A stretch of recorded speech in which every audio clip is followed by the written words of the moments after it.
obviously we want to go over the Colorado versus North Dakota State game. Khalid, go ahead and give us your outlook on the game. What did you see? Were you disappointed? Was this a good game? What was your outlook on the game when we were watching it? I thought it was a great game. I know that like I picked North Dakota State. I felt confident in my pick, and I mean we kind of saw a lot of the things that I was describing, that Colorado was going to be able to move the ball, but they would have trouble. They would struggle to stop the running game of North Dakota State. Unfortunately, the explosiveness, especially in the first half of Colorado, whether that was really intentional or not, right? That really gave them a lot of momentum going into the second half, where they ended up just gaining too big of a lead for North Dakota State to really mount a comeback. Say what you want about the refs, though. I don't know. I don't like to blame the refs, even though there was some suspect calls or non-calls, especially late in that game. My main takeaway really is that Travis Hunter is a really good receiver, and North Dakota State has trouble tackling and with their angles, so they're going to have to shape that up, especially on that first touchdown for Travis Hunter, where he just, I think it was a little curl route that he, after he caught it, took it to the house. So they've got to work on that tackling at the FCS level if they want to make another run into the playoffs. And then Colorado, the score line and specifically the stat line for Shedeur Sanders is very misleading. I know we just talked about him, tossing 445 yards, and he also had 4 touchdowns. Half of that, 220 and 2 touchdowns, came in the first half. And if you go back and watch Shedeur's first half, it was not impressive. It was probably one of the least impressive 220-yard, 2-touchdown halves I've ever seen, especially in these last few years. Shedeur was bailed out by the playmaking ability of Travis Hunter on that curl, as well as, just a hope and a prayer, chucking the ball deep into the middle of the field, along with a couple bad angles, again, from the secondary of North Dakota State. So just going back and watching it, Shedeur may have put up numbers, but I was not impressed with his performance. Moving forward, he has a lot to clean up and work on, because a lot of the stuff he got away with this past week is not going to fly, especially this week against a Nebraska team that seems to be finding its groove, especially since Dylan Raiola, the true freshman at quarterback, does not look that out of place. I've been very impressed with him through that first game, so that's just going to make things tougher for Colorado. Yeah, going into next week, this week is going to be it's going to be crazy. Yeah, it's going to be a really true test, because I honestly think Matt Rose is going to have those guys ready to go. Just like I thought North Dakota State had some FCS level or FBS level, and then the former head coaches on that team, they were going to be ready to rock out. Talking about North Dakota State, Cam Miller was incredible, man. If you guys had watched him, his stats doesn't tell you how gutsy he was, but how efficient he was, having an 81.8% completion percentage, 277 yards, and a touchdown on the ground or in the air. And then on the ground, he was just a completely different animal. Kind of remind me of oh my God, why am I drawing a blank on his name? Kid from Ohio State when he was at Kansas State. Quarterback. Avery Johnston. Will Howard. Will Howard. Yeah. I don't know why I was thinking of like Max Wilson. Like opposite way, I don't know why I was thinking of Max Wilson. I'm like, who the hell is Max Wilson? But kind of remind me of Will Howard's performance against Texas last year, which is how gutsy he was. 16 rushes, 81 yards, 2 touchdowns. So he had 3 total touchdowns and pretty much put that team on his back. We'll get a little bit to North Dakota State here in a little bit. But to go over to the Colorado side, the one thing rewatching this game, so I watched this game 3 times now. Charlie Alfredell was a good running back for Colorado. We didn't get to see him a lot because he only ran the ball 5 times.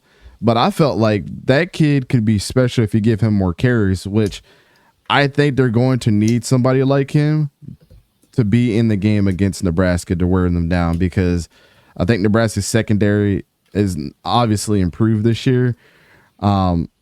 And I just think Matt Rose is going to try to lock down Shedeur and Travis Hunter as much as he can. Speaking of Travis Hunter is just faster. He's more in shape than anyone on the field. he only missed around one snap this game because his helmet came off on the play. So if that tells you anything, like the dude is, Yeah, I think he missed I think it was actually two. One where the helmet did come off on the play, and the other one where it was, do or die for NDSU. And guys, as much as we hate to say it, the tactic was bring him down and bring him down hard. That way he doesn't have to come in for this crucial third down to turn over the ball. Yeah. Or to cause a punt, not turn over the ball. My bad. I do want to hone in on Shiloh, man. I know a lot of people give him crap. I do think he's a good DB, and I actually think that people underrate him more than Shador for whatever reason. But the only thing with Shiloh is he has to stop being so aggressive, because he's gonna cost his team penalties down the road if he doesn't get that all together. We keep hearing him. Now here's the thing.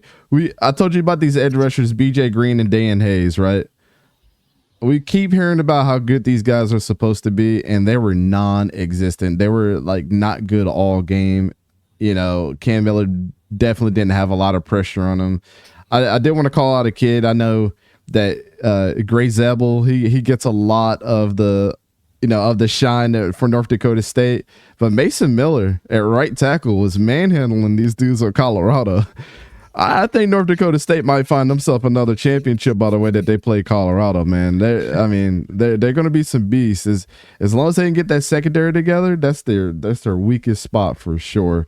The one thing about North Dakota State, also rewatching the game, is they were killing them on underneath routes. That first drive that they went down the field and scored the touchdown, it was underneath, and then to the tight end. It was about 4 or 5 passes like that.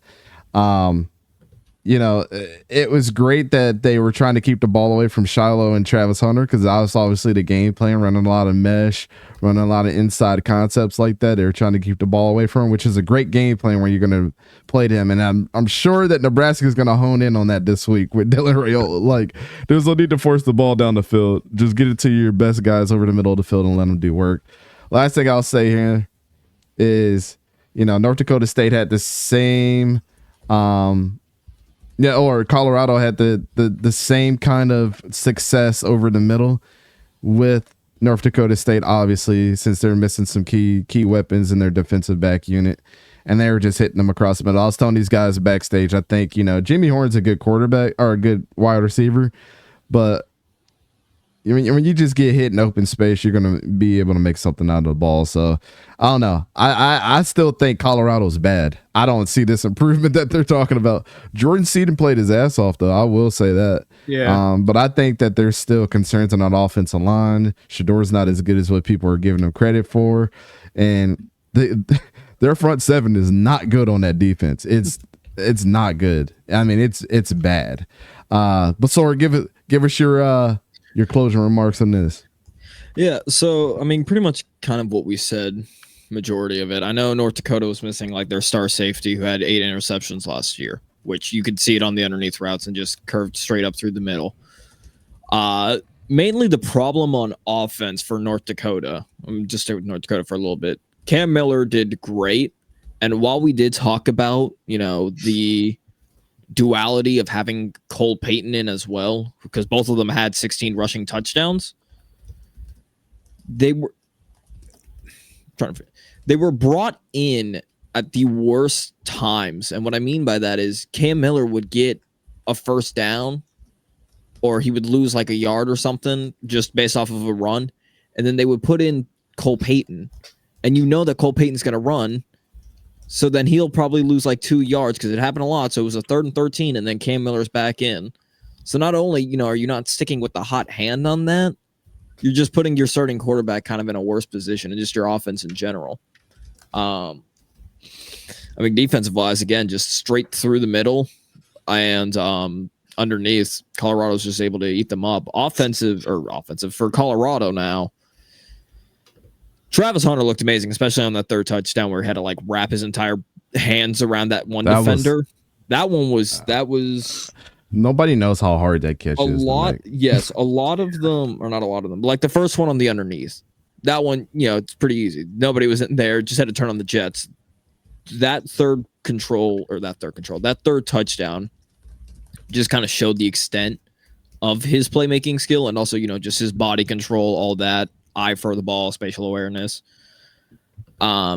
the thing that's going to be the problem for Colorado is the amount of times that we saw this man Shedeur roll up or roll out of the pocket, not be able to be brought down because North Dakota State just couldn't wrap him up for the sack. Yep. And then it reminded me of Malik Willis. You know, he'd stand two inches away from the line of scrimmage and had 10 yards to run through, and he's still staring down the field. That's not going to be able to happen against Nebraska or any other top team. You're going to get hit. If not brought down the first time, they're going to go headhunting. Yeah. I mean, for the most part, when we watched this game, I didn't come out and I came out more impressed by North Dakota State than I did Colorado. And I just felt like if they stuck with the same game plan like they did in the first half of the game, they would have been knocking on the door. And I still say this, man.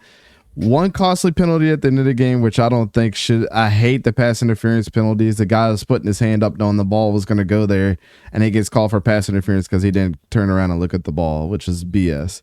Under an underthrown ball, like what is he supposed to do? Yeah. He can't. It also doesn't help that it was. I mean, again, to quote what Khalid said, you never really want to be like, oh, well, this loss was on the refs. It wasn't, but there were some calls where it's like, okay, yeah, they called it. And then others like that one non-targeting that some are saying, oh, it was targeting on the final drive for North Dakota State. It was wishy-washy all over the place, even on both teams for the penalties. Yeah, it was a mess. I'll say this once and I'll say it again. If North Dakota State could have got the ball back first time in the second half, I think we would have looked at a different game. Yeah. But yeah, this was a bad one, man. I mean, on Colorado's part, I feel like our prediction of them being anywhere from 3 to 5 wins this year is still accurate. Yeah, they're. I don't even know if they're gonna win another game. To be honest, if they play like this, I mean, I'm getting that feeling right now. Call me a hater or whatever, but like they should be able to handle Texas Tech. They just went to overtime with Abilene Christian. Okay, two wins. I would need a real schedule, but I'm like, That is true, but they're getting 3 wins max. Like generously max. Yeah. Abilene Christian, scratch 'em cats.